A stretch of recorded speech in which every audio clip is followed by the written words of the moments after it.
The Crawling Chaos by H.P. Lovecraft. Of the pleasures and pains of opium much has been written. The ecstasies and horrors of De Quincey and the paradis artificiels of Baudelaire are preserved and interpreted with an art which makes them immortal. And the world knows well the beauty, the terror, and the mystery of those obscure realms into which the inspired dreamer is transported. But, much as has been told, no man has yet dared intimate the nature of the phantasms thus unfolded to the mind, or hint at the direction of the unheard-of roads along whose ornate and exotic course the partaker of the drug is so irresistibly borne. De Quincey was drawn back into Asia, that teeming land of nebulous shadows whose hideous antiquity is so impressive that, quote, the vast age of the race and name overpowers the sense of youth in the individual, unquote. But farther than that, he dared not go.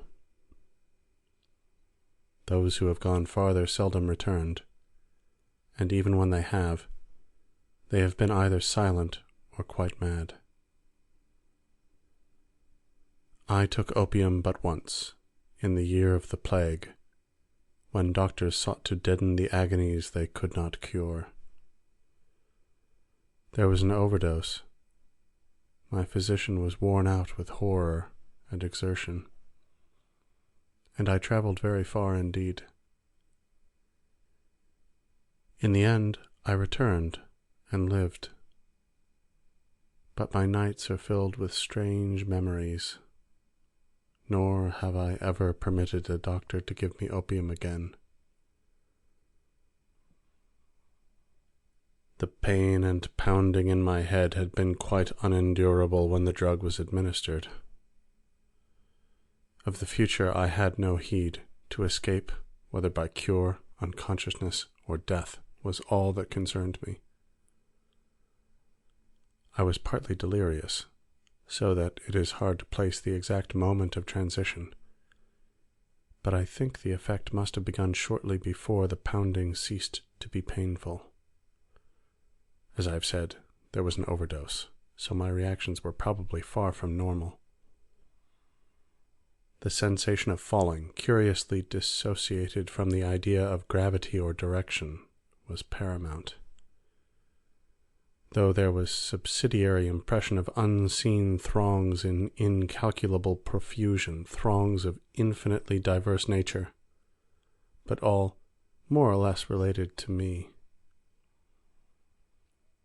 Sometimes it seemed less as though I were falling than as though the universe or the ages were falling past me. Suddenly, my pain ceased, and I began to associate the pounding with an external rather than internal force. The falling had ceased also, giving place to a sensation of uneasy, temporary rest, and when I listened closely, I fancied the pounding was that of the vast, inscrutable sea, as its sinister, colossal breakers lacerated some desolate shore after a storm of titanic magnitude. Then I opened my eyes. For a moment, my surroundings seemed confused, like a projected image hopelessly out of focus. But gradually I realized my solitary presence in a strange and beautiful room lighted by many windows. Of the exact nature of the apartment I could form no idea, for my thoughts were still far from settled. But I noticed van-colored rugs and draperies, elaborately fashioned tables, chairs, ottomans, and divans, and delicate vases and ornaments which conveyed a suggestion of the exotic, without being actually alien. These things I noticed, yet they were not long uppermost in my mind. Slowly but inexorably crawling upon my consciousness and rising above every other impression came a dizzying fear of the unknown, a fear all the greater because I could not analyze it, and seeming to concern a stealthily approaching menace, not death, but some nameless, unheard-of thing inexpressibly more ghastly and abhorrent. Presently, I realized that the direct symbol and excitant of my fear was the hideous pounding whose incessant reverberations throbbed maddeningly against my exhausted brain. It seemed to come from a point outside and below the edifice in which I stood, and to associate itself with the most terrifying mental images. I felt that some horrible scene or object lurked beyond the silk-hung walls and shrank from glancing through the arched, latticed windows that opened so bewilderingly on every hand. Perceiving shutters attached to these windows, I closed them all, averting my eyes from the exterior as I did so. Then, employing a flint and steel which I found on one of the small tables, I lit the many candles reposing about the walls in arabesque sconces. The added sense of security brought by closed shutters and artificial light calmed my nerves to some degree, but I could not shut out the monotonous pounding. Now that I was calmer, the sound became as fascinating as it was fearful, and I felt a contradictory desire to seek out its source despite my still powerful shrinking. Opening a portiere at the side of the room nearest the pounding, I beheld a small and richly draped corridor ending in a cavern door and large oriel window. To this window I was irresistibly drawn, though my ill-defined apprehensions seemed almost equally bent on holding me back. As I approached it, I could see a chaotic whirl of waters in the distance. Then, as I attained it and glanced out on all sides, the stupendous picture of my surroundings burst upon me with full and devastating force. I beheld such a sight as I had never beheld before, and which no living person can have seen save in the delirium of fever or the inferno of opium. The building stood on a narrow point of land, or what was now a narrow point of land, fully 300 feet above what must lately have been a seething vortex of mad waters. On either side of the house there fell a newly washed-out precipice of red earth, whilst ahead of me the hideous waves were still rolling in frightfully, eating away the land with ghastly monotony and deliberation. Out a mile or more there rose and fell menacing breakers at least 50 feet in height, and on the far horizon ghoulish black clouds of grotesque contour were resting and brooding, like unwholesome vultures. The waves were dark and purplish, almost black, and clutched at the yielding red mud of the bank as if with uncouth, greedy hands. I could not but feel that some noxious marine mind had declared a war of extermination upon all the solid ground, perhaps abetted by the angry sky. Recovering at length from the stupor into which this unnatural spectacle had thrown me, I realized that my actual physical danger was acute. Even whilst I gazed, the bank had lost many feet, and it could not be long before the house would fall, undermined, into the awful pit of lashing waves. Accordingly, I hastened to the opposite side of the edifice, and finding a door, emerged at once, locking it after me with a curious key which had hung inside. I now beheld more of the strange region about me, and marked a singular division which seemed to exist in the hostile ocean and firmament. On each side of the jutting promontory, different conditions held sway. At my left, as I faced inland, was a gently heaving sea with great green waves rolling peacefully in under a brightly shining sun. Something about that sun's nature and position made me shudder, but I could not then tell, and cannot tell now, what it was. At my right also was the sea, but it was blue, calm, and only gently undulating, while the sky above it was darker, and the washed-out bank more nearly white than reddish. I now turned my attention to the land, and found occasion for fresh surprise, for the vegetation resembled nothing I had ever seen or read about. It was apparently tropical, or at least subtropical, a conclusion borne out by the intense heat of the air. Sometimes I thought I could trace strange analogies with the flora of my native land, fancying that the well-known plants and shrubs might assume such forms under a radical change of climate. But the gigantic and omnipresent palm trees were plainly foreign. The house I had just left was very small, hardly more than a cottage, but its material was evidently marble, and its architecture was weird and composite, involving a quaint fusion of Western and Eastern forms. At the corners were Corinthian columns, but the red tile roof was like that of a Chinese pagoda. From the door inland there stretched a path of singularly white sand, about 4 feet wide, and lined on either side with stately palms and unidentifiable flowering shrubs and plants. It lay toward the side of the promontory where the sea was blue and the bank rather whitish.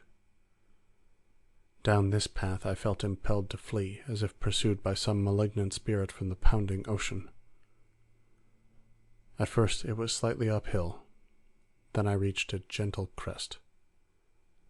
Behind me I saw the scene I had left, the entire point with the cottage and the black water, with the green sea on one side and the blue sea on the other, and a curse unnamed and unnameable lowering over all. I never saw it again, and often wonder. After this last look, I strode ahead and surveyed the inland panorama before me.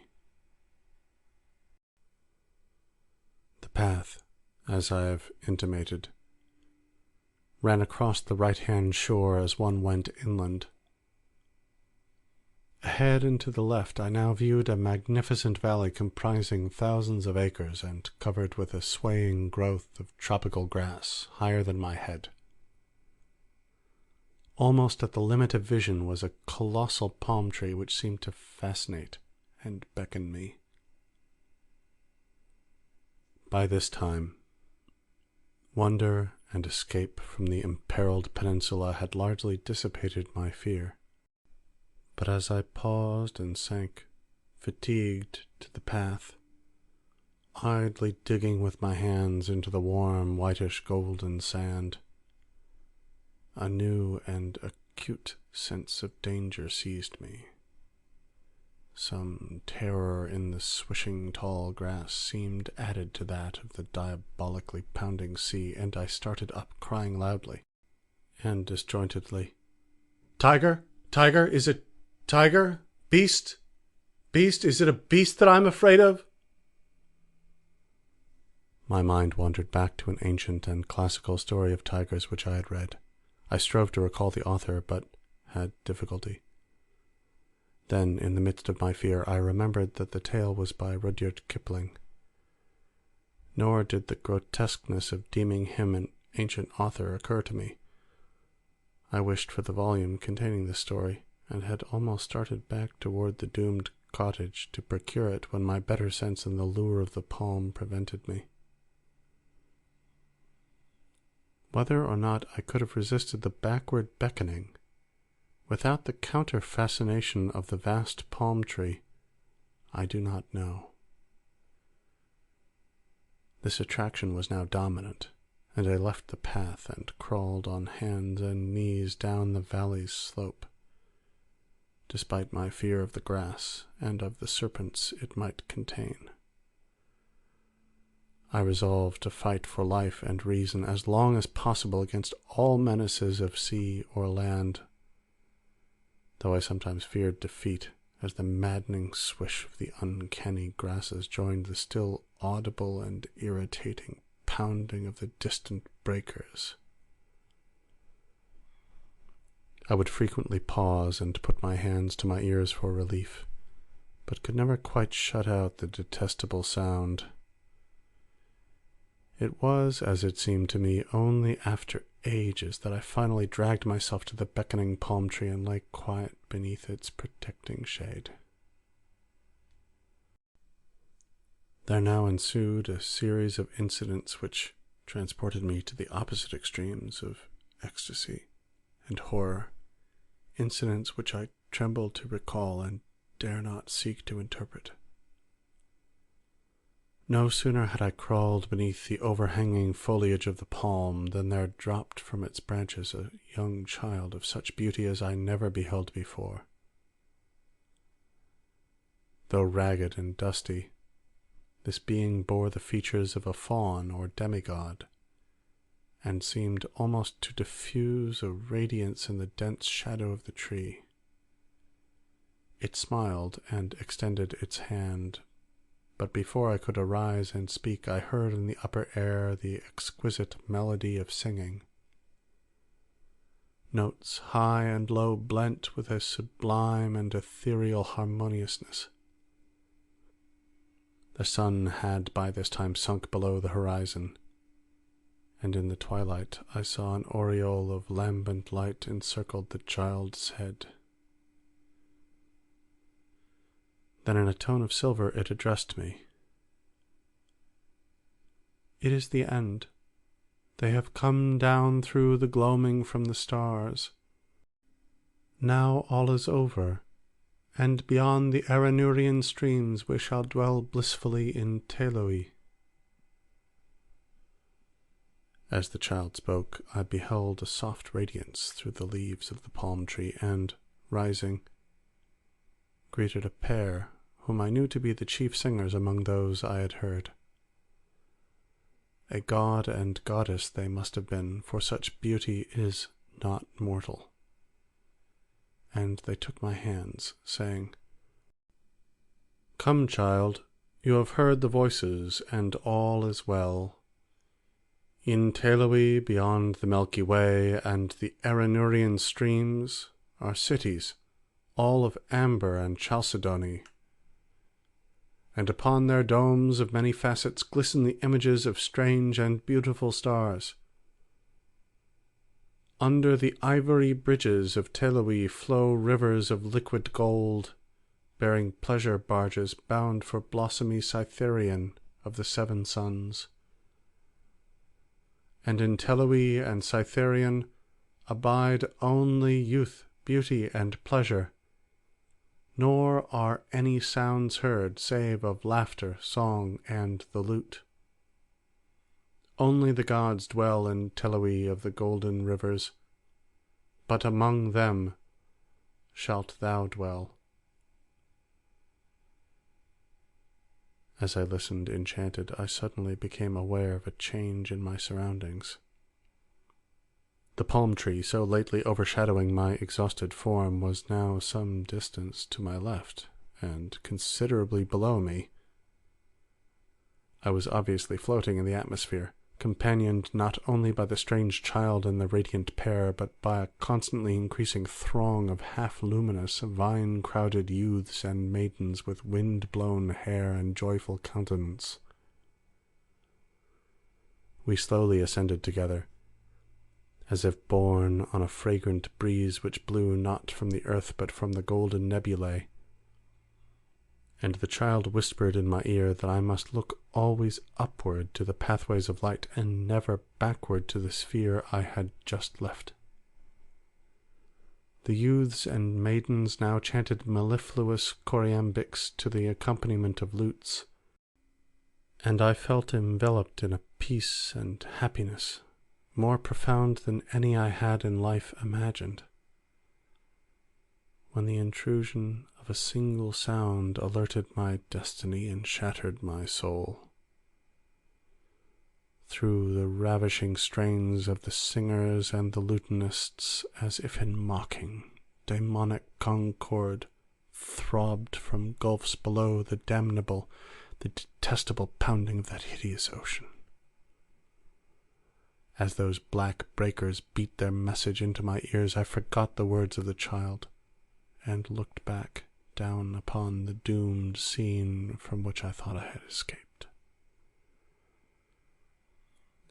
Down through the ether, I saw the accursed earth slowly turning, ever turning, with angry and tempestuous seas gnawing at wild, desolate shores and dashing foam against the tottering towers of deserted cities. And under a ghastly moon there gleamed sights I can never describe, sights I can never forget.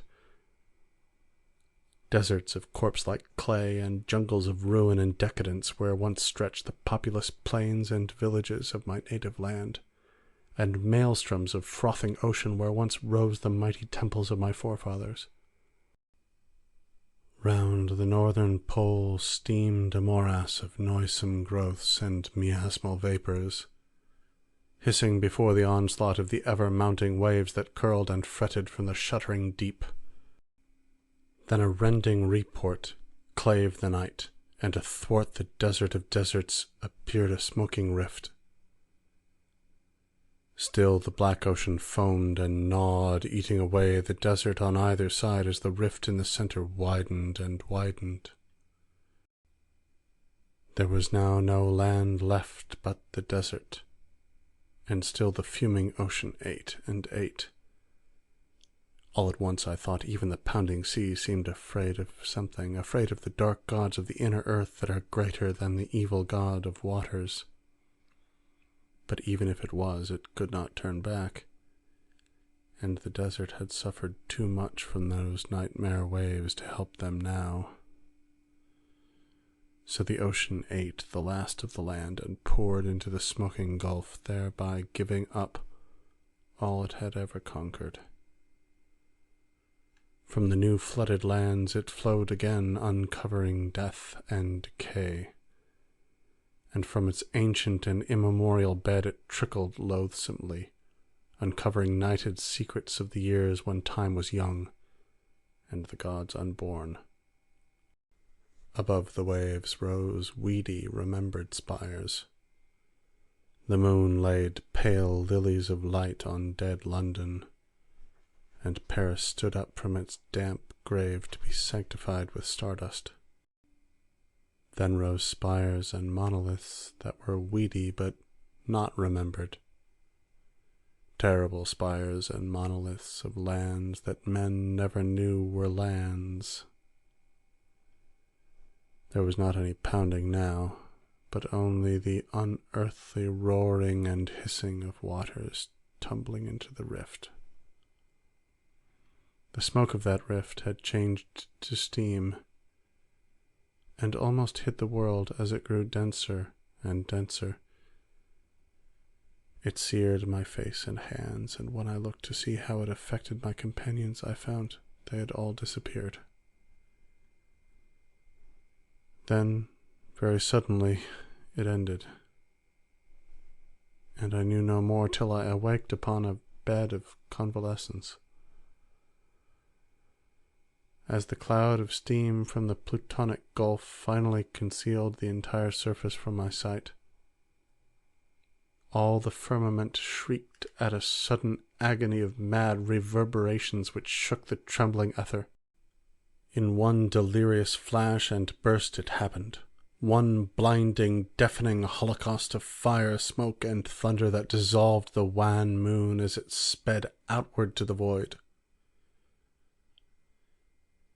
And when the smoke cleared away, and I sought to look upon the earth, I beheld against the background of cold, humorous stars only the dying sun and the pale, mournful planets searching for their sister.